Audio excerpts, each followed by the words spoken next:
불교 정신치료 강의 제1장의 7번째 주제에 정신인식 과정을 알아야 하는 이유를 요약해 보겠습니다. 불교에서 말하는 실제에는 관습적 실제와 궁극적 실제가 있습니다. 존재하는 대상을 관습적으로 우리가 약속한 대로 인식할 때는 관습적 실제라고 합니다. 예를 들어 신체의 일부인 손을 한국에서는 손, 미국에서는 핸드라고 부르기로 한 게 이게 약속이고 관습적으로 부르는 것이죠. 궁극적 실제도 조건에 따라 일어났다가 사라지기는 하지만 존재하는 동안 변하지 않는 고유한 성질로 대상의 속성을 인식할 때 궁극적 실제라고 합니다. 궁극적 실제에는 물질, 마음, 마음부수, 열반이 있습니다. 예를 들어 손을 궁극적 실제로 보면 손은 끊임없이 궁극적 실제가 일어났다가 사라지는 과정으로 볼 수 있고 내가 통제할 수 없다는 것, 즉 무아임을 알 수 있습니다. 정신의 속성을 인식하려면 정신의 궁극적 실제를 볼 수 있어야 합니다. 정신은 마음과 마음부스라는 궁극적 실제로 이루어져 있습니다. 특정한 마음은 항상 그 마음과 함께하는 특정한 마음부스를 동반합니다. 그래서 유익한 마음과 마음부스, 해로운 마음과 마음부스가 작용하여 유익하거나 해로운 특정한 정신인식 과정이 일어납니다. 정신인식 과정은 오문인식 과정과 의문인식 과정으로 이루어지고요. 이때 이 정신인식 과정에서 속행을 좀 눈여겨봐야 하는데 정신인식 과정의 다른 마음들은 이제 기능만 하지만 속행에서는 유익한 마음이냐 해로운 마음이냐에 따라서 차이가 생깁니다. 또 속행은 7번이나 일어나기 때문에 많이 일어나는 만큼 우리에게 영향을 크게 미칩니다. 정신인식 과정을 보는 수행을 하면 그 속행의 결과를 정확히 볼 수 있고 그러면 이 속행 단계에서 해로운 마음을 일으키는 게 얼마나 해로운지를 알 수 있기 때문에 다시는 해로운 마음을 일으키지 않겠다고 마음을 먹게 됩니다.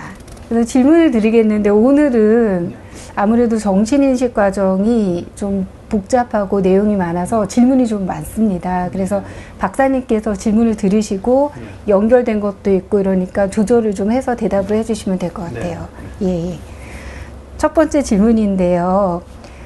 저는 이제 저의 경우에 관습적 실제도 일상에서 사실은 그대로 보기가 좀 어려운 때가 많거든요. 그래서 저 같은 치료자나 내담자들은 더욱이 궁극적 실제는 보기가 매우 어렵습니다. 그렇죠? 그렇지만 만약에 이것을 보는 것이 이득이 된다면 봐야 하고 특히 이득이 크다면 어떻게든 노력이라도 시도하는 노력이라도 해야 할 것 같습니다. 정신건강 측면에서 이 궁극적 실제를 보는 것이 어떤 의미가 있고 이득이 있는지를 좀 설명해 주시면 마음을 내기가 더 좋을 것 같아요. 이제 아까 그 요약하신 것 중에 이제 실제로 존재하는 것은 이제 관습적 실제가 있고 궁극적 실제가 있다. 근데 그걸 이제 아까도 말씀 잘 해주셨지만 그냥 궁극적 실제는 이렇게 보시면 됩니다. 모든 사람이 눈을 가지고 있잖아요. 또 귀, 코, 혀, 몸, 또 통상적인 정신을 가지고 있잖아요. 그거로 파악되는 게 궁극적 실제라고 보면 됩니다. 관습적 실제라고 보면 되고요. 이 눈, 귀, 코, 혀, 몸, 통상적인 정신으로는 볼 수 없는 어떤 특별한 상태가 돼야 그걸 우리 이제 지혜의 눈이라 그러는데 그때 알 수 있는 게 궁극적인 실제예요. 그러니까 우리가 우리 존재를 관습적 실제와 궁극적 실제 둘 다로 알 때 가장 우리 자신을 제일 잘 아는 거예요. 또 우리 존재는 몸과 마음으로 이루어져 있지 않습니까? 또 육체와 정신으로. 그걸 이제 양측으로 잘 알 때 정말 우리를 잘 아는 거예요. 마치 우리가 우리 몸에 일어나는 어떤 미세한 세포나 이런 작용들을 알 때 우리가 좀 더 우리 자신을 잘 이해할 수 있잖아요. 이해할 수 있잖아요. 그리고 또 우리 몸에서 일어나는 화학작용들, 이런 걸 알 때 우리가 좀 더 우리 건강에 더 유의할 수 있잖아요. 그처럼 이 궁극적 실제를 알면, 우리 자신을 좀 더 잘 알 수가 있어요. 예를 들어서, 궁극적 물질을 잘 안다. 네. 그러면 우리는, 물질이란 건 그냥 우리가 먹는 음식에 의해서 결정된다고 생각하잖아요. 그렇지만 이 궁극적 물질을 보면, 다른 것에 의해서도 물질이 형성돼요. 예를 들면 우리가 어떤 마음을 먹냐에 따라서 그에 상응하는 물질이 나와요. 그러니까 우리가 좀 기분이 나쁜 몸이 무겁지 않습니까? 그때는 해로운 마음에서 무거운 물질이 나오기 때문에 그래요. 그래서 우리가 좀 더 이 궁극적 실제들을 보면은 우리 자신이 어떻게 살아야 되는지 알 수 있어요. 예를 들면 저 정신도 마찬가지예요. 우리는 그냥 뭐 내가 화내고 있다, 기분 좋다, 내가 뭘 보고 있다, 이 정도만 알잖아요. 근데 우리가 이제 이 궁극적 실제를 보면 우리가 어떤 그 안이비설 신이 눈, 귀, 코, 혀, 몸, 통상적인 정신으로 어떤 대상을 딱 접하게 되면 주의가 가게 되면 주의가 안 가면 그 일어나진 않아요. 정신인식 과정은. 그게 딱 주의가 가게 되면 그때부터 정신인식 과정이 일어나요. 그리고 각각의 정신은 또 아까 말한 대로 마음과 마음부수로 이루어져 있어요. 이제 그런 것들을 잘 알게 되면 내가 어떤 마음을 일으켰을 때 나한테 어떤 영향이 오구나 이런 걸 잘 알고 또 마음이랑은 우리는 그냥 마음은 계속되는 거로 생각하잖아요. 또 내가 어떤 기분에 사로잡히면 그 기분 속에 쭉 빠져 있는 거로 알잖아요. 그렇지만 궁극적 실제로서의 정신을 보면 굉장히 빠른 속도로 하나의 마음이 일어났다 사라지고 하나의 정신이 일어났다 사라지고 하기 때문에 우리가 좀 안 좋은 상태에 있더라도 얼마든지 작업할 수 있는 여지가 있어요. 그러니까 우리 그 궁극적인 실제를 알므로 해서 우리가 우리에게 도움되게 훨씬 더 많이 우리 자신을 위해서 일할 수가 있어요. 그리고 또 우리는 어떤 사람은 나 지금까지 잘못됐으니까 난 끝났다. 근데 잘 보면 우리 존재라는 게 계속 일어났다 사라지고 일어났다 사라져요. 그래서 항상 새 출발이 가능해요. 그래서 좀 더 우리를 둔탁하게 그냥 어떤 거대한 어떤 덩어리로서 보는 것보다 세분해서 보면 거기에 우리가 작업할 수 있는 여지가 굉장히 많아요. 그래서 좀 더 우리를 위해서 더 잘 살 수 있는 길을 발견할 수가 있습니다. 그래서 궁극적인 실제를 아는 건 필요한데 궁극적인 실제라는 건 좀 알기가 힘들어요, 사실은. 이제 알기가 힘든데 왜 알기가 힘드냐면 아까 이야기했잖아요. 실제로 존재하는 것은 관습적으로 존재하는 게 있고 궁극적으로 존재하는 게 있다. 근데 이제 관습적인 실제야 누구든지 조금 노력하면 다 알 수 있어요. 그렇지만 이제 궁극적인 실제라는 거는 궁극적인 실제를 볼 수 있는 상태가 돼야 돼요. 예를 들어서 우리 손을 본다면 눈으로 보는 걸 볼 수 있잖아요. 이 손을 볼 수 있잖아요. 그렇지만 이 안에 세포나 뭐 이런 것들을 보려면 현미경이 필요하잖아요. 그렇듯이 우리도 궁극적 물질을 볼 수 있는 현미경이 필요해요. 또 우리가 물질적인 현미경은 물질만 보잖아요. 그렇지만 정신적인 현미경은 정신도 볼 수 있어요. 그런 말하자면 이제 현미경을 만들어야 궁극적인 실제를 볼 수 있어요. 그 현미경을 우리 이제 지혜의 눈이라 그래요. 그 지혜의 눈은 이제 삼매를 닦아서 삼매란 건 이제 마음이 하나로 딱 이래 고정된 그런 상태예요. 번뇌가 하나도 없는 상태. 그 상태를 만들어야 하는데 그건 쉽지는 않아요. 그거 하려면 저 같은 경우는 병원 문을 2번을 닫았어요. 그러니까 쉽지 않지만 방법은 있어요. 왜냐면 이게 우리 모두가 뭐 이런 양자역학에 대해서 고도의 실험실에 들어가서 그걸 안 봐도 책이나 또 어떤 그 정보를 통해서 이거는 확실하다 알 수 있잖아요. 이 궁극적 실제, 지혜의 눈도 2600년의 역사에서 검증이 된 거예요. 지금도 누구라도 노력하면 그걸 볼 수도 있고 그래서 그런 믿음을 바탕으로 또 접근할 수도 있습니다. 예. 그러니까 작업할 게 많다는 게 마음에 와닿네요. 좋네요. 그렇죠. 그 얘기가. 알겠습니다. 예, 그렇죠. 두 번째 질문인데요. 이건 이제 속행에 대한 질문인데 이제 제가 경험은 안 했지만 이 정신인식 과정에서 속행 부분이 상당히 의미 있게 다가와요. 왜냐하면 이제 우리가 감각 정보를 이렇게 입력을 해서 이걸 처리를 해서 이제 뇌로 가갖고 뇌에서 뭐 화학적 변화나 전기적 변화를 거쳐서 또 의미를 처리하게 되잖아요. 이게 구조적으로는 아니지만 기능적으로 정신인식 과정에서 그 오문인식 과정 끝부분에서 속행이 있다가 이제 의문인식 과정으로 반드시는 아니지만 되게 이렇게 넘어가서 이 정신인식 과정이 이루어진다고 할 때 구조는 아니지만 하여간 기능적으로 좀 비슷한 것 같거든요. 그래서 이 속행 부분이 참 중요하다. 또 7번씩이나 일어난다고 그러니까 영향을 많이 미치는구나. 이거 이제 알게 되는데 그런데 이제 마찬가지로 앞에 거랑 똑같이 궁극적 실제를 못 보듯이 저는 속행을 못 보지만 필요하게 중요한 것 같거든요. 그랬을 때 이 치료자가 내담자가 이렇게 왔을 때 뭐 정신 건강에 문제가 있거나 또 이제 그 사람 만나면서 치료 효과가 이렇게 얻게 되는 이 과정에서 속행을 염두에 둔 불교 정신 치료라는 거는 좀 어떤 모습일지 좀 듣고 싶습니다. 그렇죠. 이제 이 사실은 이 정신인식 과정에 속행 부분을 빼면 기억만 하거나 안 그러면 과거의 어떤 영향으로 뭐 전생이죠. 그 영향으로 일어나는 그 현상들이에요. 이제 그에 비해서 이 속행은 해로운 마음이냐 유익한 마음이냐에 따라서 속행의 그 정신 요소 마음부수, 이제 마음과 마음부수로 이루어져 있거든요. 그 마음부수는 달라요. 예를 들면 우리가 유익한 마음을 가지면 이 아름다운 마음부수란 게 쫙 와요. 그 다음에 이제 또 해로운 마음을 하면 해로운 마음부수가 착 와요. 그래서 속행이 우리한테 엄청난 영향을 줘요, 사실은. 이제 세 가지 면에서 영향을 줘요. 하나는, 뭐 다른 마음도 마찬가지로 물질을 만들어내요. 어쨌든 속행에서도 물질을 만들어내요. 예를 들면 유익한 마음이 있으면은 유익한 마음에 상응하는 물질, 주로 뭐 가볍고 이래 경쾌하고 편안한 그런 게 되겠죠. 그런 어떤 물질을 만들어내면서 우리한테 영향을 줘요. 그 다음에 이 마음부수들이 유익한 마음 같으면 아름다운 마음부수예요.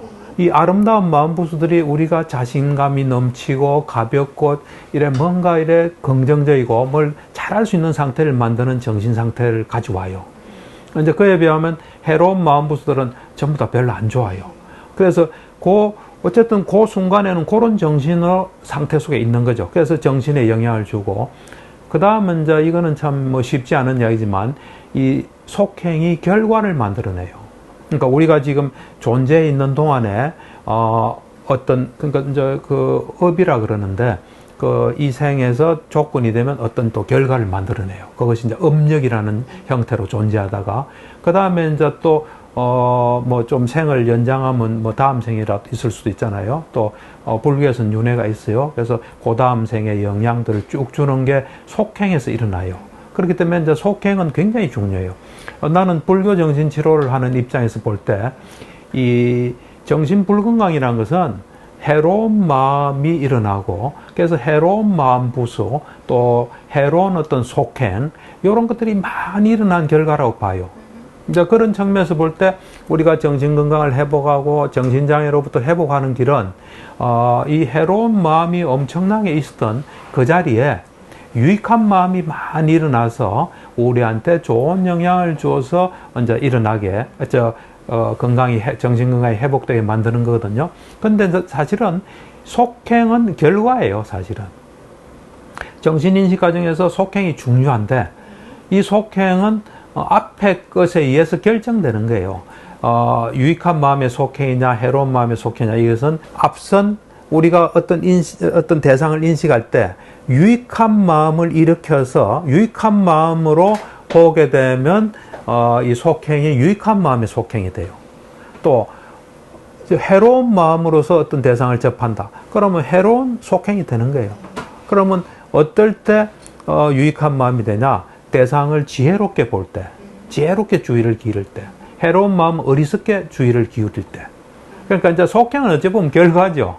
그 앞에 있는 이제 해로운 마음, 또 지혜로운 주의, 유익한 마음, 지혜로운 주의, 해로운 마음, 어리석은 주의. 이제 요 앞부분이 더 치중하고 속행은 결과지만 속행은 또 엄청난 영향을 우리한테 주고 있어요. 정신인식 과정에서 의문전향 단계에서 그러면 그게 달라지는 건가요? 주의를 주는 게? 그건 아니죠. 그 앞에 안문인식 과정도 보면은 이게 이제 예를 들면 안문인식, 오문인식 과정 같으면 안이비설 신이잖아요. 거기서 보면 이제 눈을 가지고 예를 들게요. 우리가 이제 저걸 내가 봐야지 하는 그 주의를 딱 기울이는 그 마음 자체가 안문전향이라는 정신이에요. 그럼 그 다음에 안식이 딱 일어나요. 그 다음에 받아들임, 조사, 결정이 일어나는데, 요 결정 단계가, 그거예요. 어떤 주의냐는 거예요. 예. 지혜로운 주의가 될 수도 있고 이래요. 예. 그래서 그 다음 속행이 나고, 그 다음에 이 자극 자체가 아주 미약한 경우는 오문인식 과정으로 끝날 수가 있어요. 그렇지만 어느 정도가 되면 다 의문으로 넘어가요. 예. 세 번째 질문인데요. 이제 선정에 대한 치료적인 어떤 의미에 대한 질문인데 사실 뭐 선정도 경험을 못했습니다. 그런데 이제 치료하는 과정에서 그렇지만 선정을 내가 경험 못했음에도 불구하고 내담자랑 치료자가 이제 고도로 집중하는 과정에서 이제 일체의 어떤 잡념이 딱 떨어지면서 굉장히 집중된 그런 상태가 이제 경험되는 것 같아요. 그리고 이제 그냥 느낌으로만 그런 게 아니라 예를 들면 이제 그때 뭐 배 쪽 미주신경이 활성화된다든지 해서 상당히 평온하고 막 확장된 어떤 느낌도 주고 그래서 굉장히 이런 상태들이 치료적인 효과가 큰 것 같거든요. 그렇죠. 그래서 이제 저 개인적으로 이제 궁금한 게 이게 좀 안정이나 이런 평온함이 있어야지 어떤 인지적 이해나 뭐 통찰 또는 그런 뭔가 지혜 이런 게 가능한 게 아닐까. 그래서 정가해가 물론 중요하지만 정이 먼저 있어야 되지 않나 라는 생각을 할 때가 있거든요. 그래서 이거를 불교정신치료 관점에서는 좀 어떻게 좀 볼 수 있을까요? 그렇죠. 우리 마음에는 이 번뇌가 붙어 있는 한은 번뇌에 가려져서 정확하게 볼 수 있는 지혜가 생길 수가 없어요. 그래서 이제 수행적으로 이야기하면 먼저 삼매를 닦고 삼매가 닦였다는 건 번뇌가 하나도 없다는 거예요. 그렇게 되면 이 마음이란 게 아는 기능을 100% 발휘할 수 있는 상태예요. 그게 이제 지혜의 눈이 생겼다고 볼 수 있어요. 그래서 먼저 마음을 안정시키는 작업을 계속 하는 거죠.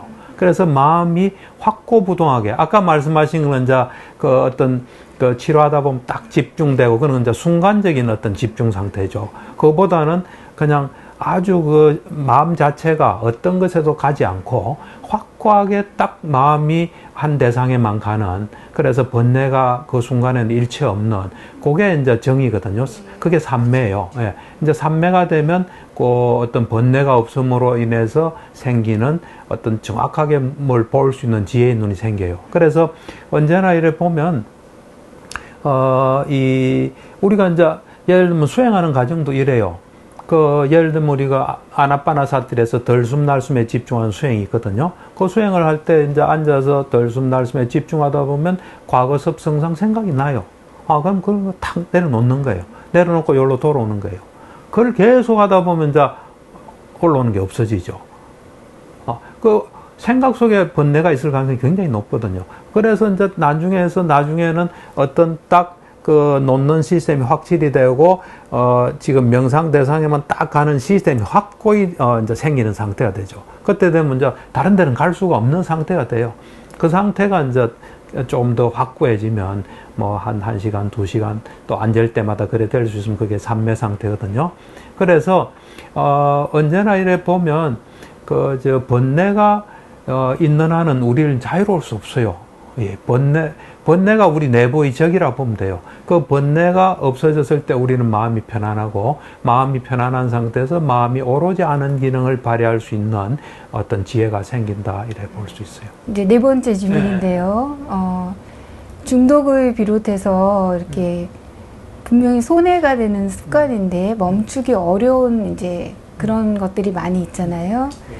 특히 이제 중독 현상을 마음과 이 마음보스로 좀 어떻게 설명이 될 수 있는지 좀 궁금하고, 그리고 또 이 중독 환자들을 도울 때 이 마음과 마음보스로 이해했을 때 좀 도울 수 있는 어떤 결정적인 치료적 틈 그런 게 있는지 좀 듣고 싶습니다. 그렇죠. 이제 중독 현상이란 거는 이제 그 중독이란 게 사실은 계속 했기 때문에 중독되는 거 아닙니까? 그런 만큼 그 힘이 강렬한 상태라 볼 수 있어요. 그리고 이제 중독은 기본적으로 이 탐욕의 마음이에요. 어떤 좋은 상태를 얻기 위한. 그래서 이제 탐욕의 마음이란 건 해로운 마음이에요. 그 해로운 마음은 보면 우리가 이제 쉽게 이야기하면 탐진치가 해로운 마음이에요. 탐욕이나 성냄이나 어리석은 상태. 이제 그런 마음이 발동하게 되면 해로운 마음 부수들이 와요. 그러니까 이제 해로운 마음 부수들이 14가지가 있어요. 14가지가 있는데 모든 해로운 마음에는 공통되는 게 4가지가 있어요. 우리가 유익한 마음에 그 공통되는 아름다운 마음 부수가 19개 있듯이 이게 4개가 있는데 이걸 잘 보면은 하나가 무지예요, 무지. 지금 자기한테 일어난 현상을 잘 정확하게 못 보는 거예요.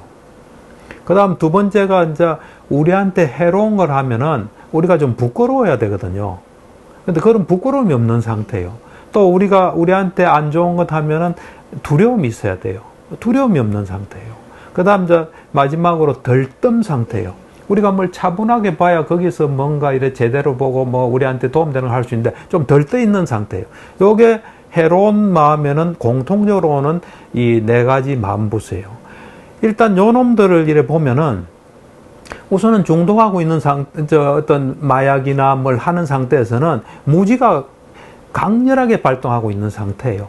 그러니까 예를 들면 어떤 무지냐면 이것이 나를 파괴하고 이것이 내한테 안 좋고 이걸 보는 다른 사람들은 굉장히 슬퍼하고 염려하고 뭐 이런 걸 전혀 모르는 상태예요. 이게 또 내 몸에 들어서는 어떤 안 좋은 영향을 미치고 이런 걸 모르는 상태예요. 또 그런 행위 자체를 부끄러워하지도 않는 거죠. 또 두려워하지도 않고. 마약한 사람들도 이 법에 어긋나잖아요. 그렇지만 그 순간엔 잡혀갈 거 생각 안 할 거예요. 그 다음에 덜 떠 있는 상태예요. 요런 놈들이 악순환시켜요. 요거 중심으로 뭘 보게 할 수 있어요. 그러니까 그 상태에서는 오로지 더 어떤 강력한 쾌락을 찾을 가능성이 굉장히 높아요. 그리고 이제 보면은, 우리가 탐욕의 마음부수들이 보면은, 탐욕, 사견, 그 다음에 자만이라는 게 있어요. 탐욕의 마음부수는. 그러니까 아까 말했다시피 이제 탐하는 거죠. 그 다음에 사견이 있을 수 있죠. 이거 받는 동안은 내가 괴로움에서 벗어날 수 있다. 그 착각이죠. 그 다음에 이제 또 자만도 있을 수 있죠. 난 이것도 할 수 있는 사람이다. 뭐라면 그것도 자만이 있을 수 있죠. 그 다음에 이제 주로 탐욕의 마음이 중심이겠지만 때로는 성냄의 마음부수들이 일어날 수 있어요. 자기 마음대로 안 될 때, 또 누가 방해할 때 있을 수 있고, 그 다음에 이제 해태와 엄침이 있을 수 있고, 그 다음에 이제 올바른 것에 대한 의심도 있을 수 있으니까, 그 순간에는 하여튼 총체적으로 안 좋은 모든 것이 발동하기 때문에 그런 쪽으로 계속 발전할 수가 있어요. 그러다가 이 중독이라는 건 강력한 힘이 작용하고 있어요. 그렇기 때문에 어째 보면 어디에 빠져 있는 거죠. 혼자 힘으로 놓기 힘들어요. 그럴 때 이제 우리는 사실은 마약 상태에서 내가 이래야지는 힘들고 마약을 안 먹을 때 그때 확고한 뭐를 딱 세워놔서 그런 상태에 들어갈 때 하여튼 그거 가까워질 때마다 작용하거나 들어가서도 좀 생각날 수 있으면 좋죠. 일단 내가 생각할 때는 이 마약 중독이나 중독 현상이 나한테 해롭다는 생각을 일단 가져야 돼요. 사람들은 뭔가 좋기 때문에 하는 거예요. 그런데 그것이 설사 자기가 원하는 목표를 달성해도 그 자기한테 무조건 손해거든요. 손해라는 우리는 손해된 건 안 하게 돼 있어요. 뭔가 요거 해서 좋다. 안 잡히면 요거 좋다. 뭐 이런 이 손해라는 게 그게 내가 원하는 목적을 달성했더라도 그게 내한테 손해라는 이게 없이는 힘들어요. 예. 예를 들어서 도박하는 사람들 보면 도박에서 따면 내가 일확천금할 수 있고 이렇게 생각하잖아요. 근데 내 눈으로 볼 때는 따도 손해예요. 이러면 진짜 손해고 손해라는 이게 모든 중독에 중요한 넣을 수 있는 키가 될 수 있어요. 그 다음 두 번째는 우리 정신이 우리 게 아니다. 우리 몸과 우리 마음이 우리 게 아니고 나는 이미 중독이라는 거대한 어떤 세력에 먹힌 상태다 해서 외부 도움을 요청해야 돼요. 그래서 외부적인 장치 있잖아요. 자기를 믿지 말고 예를 들어서 자기가 조금이라도 정신이 있을 때 좀 심하면은 술 중독이다 하면 집에 딱 들어오면은 못 나가게 수갑을 탁 채워놓고 있는 수밖에 없어요. 하여튼 그런 강력한 장치 없이 그냥 내 마음으로 하겠다. 그건 정신을 모르는 사람이에요. 불교 정신치료로 중독을 치료하더라도 네. 어떤 해독이나 어떤 이제 뭔가 못하게 하는 그런 아까 수갑처럼 네, 그렇죠. 그런 게 필요하게. 예, 그렇죠. 제정신일 때. 제정신 때. 안 할 때. 예. 5번째 질문은 이 마음 부스를 이 정신치료 과정에 왜 평가 어세스먼트가 있잖아요. 거기에 좀 적용할 수 있는가 그런 아이디어에 대한 질문인데요. 이제 제가 만약에 이제 저 같은 경우에 내담자가 이렇게 처음에 오면은 평가를 해야 되잖아요. 그때 여러 가지 중에 많은 지표가 있지만 그 의심과 후회의 마음보스를 지표로 좀 삼아서 그게 만약에 좀 심하다 그럼 뭐 당연히 안 좋지만 우리가 치료를 하는 과정에 다른 목표도 있고 다른 것도 하지만 일단은 요거는 좀 해로운 거다 이렇게 안내를 해드리고 한번 실험을 해보자 우리가 어느 일정 기간은 무조건 멈춰보자 이렇게 해서 이제 멈춰게 하거든요. 물론 쉽지는 않지만요. 그래서 그렇게 해보면 제 생각에 그게 굉장히 효과가 있는 것 같아요. 그래서 치료 초기에 이런 의심이나 후회 같은 마음부스가 어떤 평가 그런 기준이 되기도 하고 또 이제 치료를 할 때 어떤 도구로 활용할 수도 있고요. 또 이제 예후로 볼 때 왜 아름다운 마음부스들 있잖아요. 뭐 연민이라든지 마음챙김 이런 좋은 마음부스들, 아름다운 마음부스들이 또 치료 과정에서 이것들이 어떻게 나타나느냐에 따라서 또 치료 예후나 또 얼마나 호전됐는가 이런 거를 좀 볼 수 있는 것 같거든요. 그래서 개인적으로 이런 마음 부스트들을 어세스먼트에 이렇게 활용할 수 있지 않을까 이런 생각이 드는데 그 해로운 마음이 모이면 우리한테 안 좋아요. 또 정신 건강에 안 좋고 유익한 마음이 있어서 좋은 마음 부스들이 우리한테 좋기 때문에 그 마음 부스들을 가지고 지금 내가 어떤 상태다 또 정신 건강을 회복하려면 어디로 가야 된다는 중요한 지표가 되죠. 그래서 이제 중요한 게 보면 이제 지금 말씀하신 걸 들으니까 좀 아이디어가 떠오르는 게 아까 이제 그 후회와 의심을 잡았다 그랬잖아요. 그거는 이제 치료자가 어찌 보면 선택한 거잖아요. 그렇지 않고 이 이제 아름다운 마음부수 그 25개거든요. 그거 하고 쭉 늘어놓고 또 해로운 마음부수가 14가지예요. 그걸 쭉 늘어놓고 이제 내담자나 환자한테 당신이 어떤 것이 당신을 많이 괴롭히냐 또 이게 없어지면 참 좋겠다 싶은 걸 골라라. 그런 것도 하나의 방법이에요. 예, 골라라 해서 그걸 가지고 왜 뭐 하나를 고르든 둘을 고르든 세든 관계없어요. 사실은 엄밀하게 보면 해로운 마음부수가 하나 있으면 그 사람은 못 느끼자면 다 줄줄이 따라 다 있거든요. 아름다운 마음부수도 마찬가지예요. 그거 하면 그거 다 따라 있게 돼 있어요. 예. 왜냐면 그 아름다운 모습 하나가 되려면 유익한 마음이 안 되면 그 될 수가 없어요. 또 유익한 마음이 되면 19가지는 공통적으로 따라와요. 또 해로운 마음부수도 마찬가지고.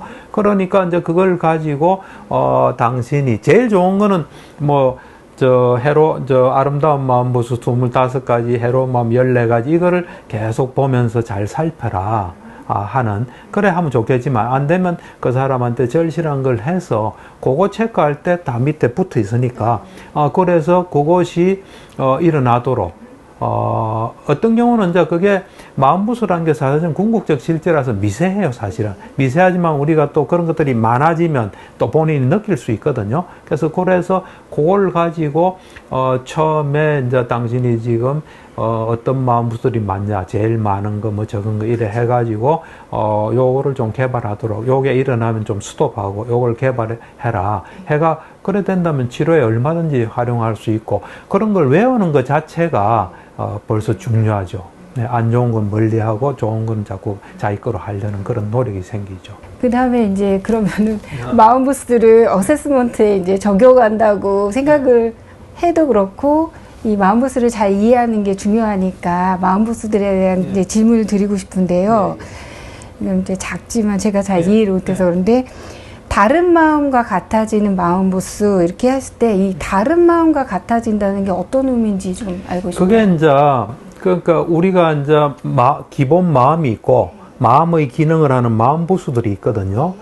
있는데 이 마음부수 중에 어떤 마음이든 있는 마음부수가 7개 있어요. 그 다음에 또 때때로 있는 거 있기도 하고 없기도 한데 주로 있는 6개가 있어요. 요것들이 이제 아까 뭐라 그랬어요?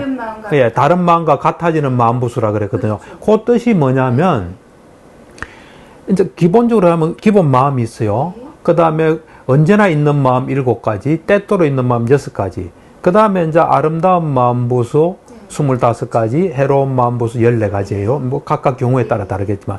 그럼 요 2개는 뭐냐면, 유익한 마음이 되면 유익한 마음이 탁 되는 거예요. 유익한 마음의 마음부수가 돼요. 예를 들면 우리가 때때로 있는 것 중에 열의라는 게 있어요. 뭘 하고자 하는 마음. 유익한 마음이 있을 때 열이란 건 유익한 걸 자꾸 하려는 거예요. 해로운 마음이 일어날 때 열이는 해로운 걸 하려는 열이가 있는 거예요. 그걸 이제 다른 것과 같아지는 마음이라 해서 주석서에서는 되게 복잡하게 설명해요. 근데 그냥 어떤 마음이 오든지 그 마음의 마음 부수가 된다. 이런 뜻으로 이해하면 됩니다. 이해가 됐어요. 예, 예, 예. 7번째 질문인데요. 이것도 이제 마음 부수에 대한 질문인데, 제가 이제 마음 부수를 치료나 프로그램에 이제 활용하는 거를 막 하다 보니까 계속 이제 그런 생각이 있는데, 그 뭐냐면은 마음과 마음 부수를 이제 마음 챙김 해요. 알아차리려고 할 때. 근데 이제 물론 이게 궁극적 실제니까 어떤 지혜 눈이 생기지 않은 사람한테 어렵겠죠. 그렇지만 이제 프로그램에서 이제 마음 챙김할 때 마음 부수를 좀 마음 챙김하려고 이제 시도를 해보는데, 그때 이제 제가 그 이해가 좀 부족해서 그런 것 같은데, 마음분과 마음 부수를 알아차린다고 하면은 이거를 따로 보는 건지 아니면은, 그러니까 마음과 마음 부수를 같이 다니니까 덩어리로 보는 건지, 아니면 마음 따로 마음 부수 따로 동시에 이게 있다 이렇게 알아차리는 건지, 그게 좀 궁금하더라고요. 이래 보시면 돼요. 이 마음이란 거는 그냥 아는 기능을 하는 거예요. 그 아는 기능을 하는데 알려면 뭘 이래 접촉해야 알잖아요. 그게 이제 마음 부수들에 다 있는 거예요. 그래서 이 기본 마음이 있고, 요 마음이 아는 기능을 하는데 도움을 주는 그런 마음 부수가 있고, 실제 수행에서는 따로따로 다 이렇게 볼 수가 있어요. 이래 그냥 막연한 개념이 아니에요.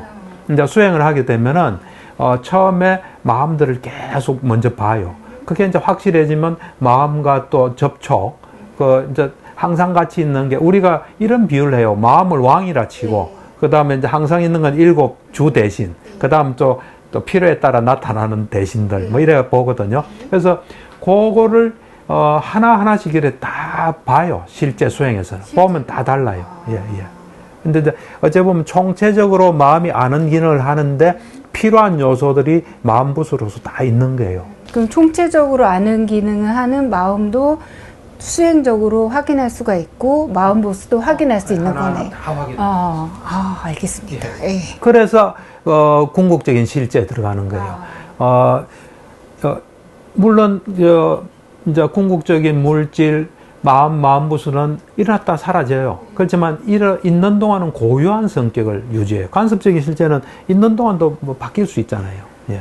그래서 그것들이 하나하나의 실체들이에요. 전부 다 실제. 예. 다른 질문도 이제 간단한 질문이긴 한데, 이게 책을 읽거나 이렇게 뭐라 그래야지, 강의를 들어서는 이제 그때만 알고 이제 놓쳐지는 것 같아요. 제가 이제 저를 보면. 그래서 예를 들면 안일비 설신의 때 의도 어떤 마음이잖아요. 그런 마음과 의와 그다음에 마음과 마음 부스에서도 마음이 있잖아요. 이게 헷갈려요. 헷갈리는 당연해요. 그러니까 그래서 어떤 건지. 그래서 이제 그것에 대해서 내가 경전 니까야, 빨려로 된 니까야를 내가 사사시 다 찾았어요. 왜냐면 그게 왜 말이 좀 다르거든요. 그러니까 안이비설신의 할 때 의는 빨려로 만호예요. 만호. 만호고, 그 다음에 이제 마음부수 할 땐 찢다예요. 찢다. 이제 마음부수 말고도 또 뭐 이래 안식, 의식 할 때는 윈냐냐예요. 이렇게 용어가 달라요. 그래 우리가 이제 한자에서는 심의식이라 그래요. 또.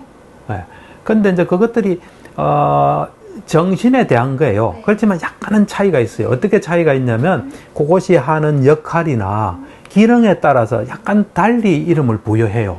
예를 들어서 안이비설신의 할 때는 그게 이제 총체적인 정신이에요. 사실은 우리가 이제 이 눈이라는 거는 이 대상을 보는 감각기관이잖아요.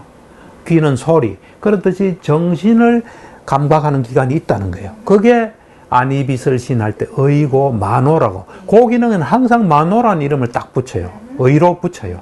그러니까 여기는 정신 전체라고 보시면 돼요. 그에 비해서 찢다, 만호, 마음부수 할 때는 항상 찢다를 써요. 그래서 그 찢다 쓰는 거는 항상 보면 마음과 마음부수에 쓰이거나 이게 어떤 마음이다 할 때는 항상 찌따를 붙여요. 유익한 마음이다, 해로운 마음이다, 뭐 과보의 마음이다 할 때는 꼭 찌따를 붙이지 그 만호는 절대로 안 붙여요. 그러니까 쓰이는 역할이 다른 거죠. 그 다음에 이제 윈냐냐라고 있어요. 식이란 뜻인데 식은 뭔가 인지하는 거 아니에요. 그때는 보면은 그러니까 사실은 윈냐나하고 마음하고는 똑같은 거예요. 찌따하고는. 왜냐면 우리가 이제 오온할 때 보면 색, 수, 상, 행, 식 해요. 이제 색은 물질이고 나머지는 정신이거든요. 그래서 느낌, 인식, 의도 외에 이제 요게 식이에요. 요때는 그때는 그냥 마음 아는 기능을 하는. 요건 이제 마음이고 나머지는 마음부수예요. 그 쓰는 용도가 좀 달라요. 다 같은 마음인데 용도에 따라서 부처님께서 만호라 쓰기도 하고 찌따라 쓰기도 하고 윈냐나라 쓰기도 하고 그 용도에 좀 다르고 그 만호라는 의는 좀 총체적이다. 하여튼 정신 작용을 하는 어떤 기관이다 해서 전체적으로 보고 나머지 둘은 용도에 따라 좀 구분해놨다. 이렇게 보시면 됩니다. 그 다음에 이제 역시나 이제 마음부수에 대한 질문인데 이 마음부수 중에 이 중립을 좀 이해하기가 좀 어려운 것 같아요. 이 가운데 있는 중립이라는 의미는 아니잖아요. 그죠? 그래서 중립의 마음부수에 대해서 좀 설명해 주세요. 중립이라는 게 아름다운 마음부수 중에 하나예요. 느낌하고는 다른 거예요. 그러니까 이게 중립이라는 건 뭐냐면 어느 쪽에도 치우치지 않는다는 거예요. 예를 들면 좋아하지도 싫어하지도 않고 편안하고 담담하게 정확하게 보고 있다는 거예요. 그러니까 요 중립이라는 속에 정확하게 보고 있다는 게 항상 정확하게 보면 싫어하거나 좋아할 수가 없어요. 그냥 있는 그대로 편안하게 담담하게 보는 마음, 그 평온이래요. 그래서 이 칠각지라는 게 있거든요. 깨달음의 구성 요소 중에 하나가 평온각지예요. 그러니까 자연히 수행이 깊어지고 깨달음에 이르게 되면 모든 걸 있는 그대로 어느 쪽에 치우치지 않고 담담하게 보는 그 평온, 그런 거로 무미건조한 중립, 어느 것에, 그게 아니라, 지혜롭게 어느 쪽에도 쏠리지 않고 있는 그대로 편안하게 담담하게 보는 그걸 평온이라고 보시면 돼요. 그러니까 그냥 평온으로 그동안 이해했었는데 그게 아니라 정확하게 봄으로 그렇죠. 인해서 일어난 그렇죠. 어떤 평온 그렇죠. 상태라는 말씀. 우리가 수행할 때, 사무량심 수행할 때, 그 평온 수행이 있거든요. 그때 보면은, 우리가 이제 그 사무량심이 보면 처음엔 자애의 마음으로 보고 연민의 마음으로 보고 같이 기뻐하는 마음으로 보잖아요. 이건 이제 상대를 아끼는 마음이에요. 근데 평온은 요런 기반 위에서 이 사람은 업의 영향에 따라 살 수밖에 없다. 이 사람은 그런 한계가 있다 하고 담담히 보는 그걸 평온이라 그래요. 예. 그러니까 평온이라는 건 하여튼 정확하게 보는 그걸 기초로 하셔야 돼요. 정확하게 보면서 어디에도 치우치지 않는 그런 상태. 그 다음에 이제 마지막 질문인데요. 이거 이제 그냥 제가 이제 수행하면서 이제 각 마음챙김 이제 수행하잖아요. 그때 해로운 마음은 일어나요. 근데 제가 해로운 마음챙김 해서 알았어요, 지금. 그러면 제 생각에 지금 이 상태는 해로운 마음이지만 내가 마음챙김 한순간에는 이게 해로운 마음이 아닌 건가? 라는 의문이 들었거든요. 그런데 미세하게 보면 좀 지금은 약간 미세하게 보질 못하기 때문에 그런 게 있는데 해로운 마음이 일어날 때는 우리 마음이 우리 정신이 대상에 대해서 탐진치로 보기 때문에 해로운 마음이 일어난 거예요. 근데 해로운 마음을 대상으로 이 마음 챙김이 일어나면 그때는 유익한 마음 상태예요. 이게 해로운 마음이라고 정확히 아는 거예요. 예. 그때는 그러니까 앞에 마음은 해로운 마음이에요. 이미 마음 챙김하는 마음은 유익한 마음이에요. 그러니까 지금 동시에 막 겹쳐서 보는데 그렇지 않고 따로따로 앞에는 해로운 마음이 일어날 수 있는 과정이 있었고 이제는 이제 유익한 마음이 일어나서 해로운 마음 자체를 그냥 정확하게 보고 있는 거예요. 마음부수를 이제 명상 프로그램이나 상담에서 많이 활용하는 게 이제 저의 그 관심사인데 굉장히 궁금한 게 많았거든요. 근데 오늘 아주 속이 시원하고 정말 마음부수가 중요하다는 걸 새삼 많이 깨달았습니다. 그 치료에서 한다면 굉장히 중요하고 실질적이고 이래 도움이 굉장히 많이 될 수 있는 좋은 작업을 해오신 것 같아요. 앞으로 더 이래 하시면 좋을 것 같아요. 예, 예.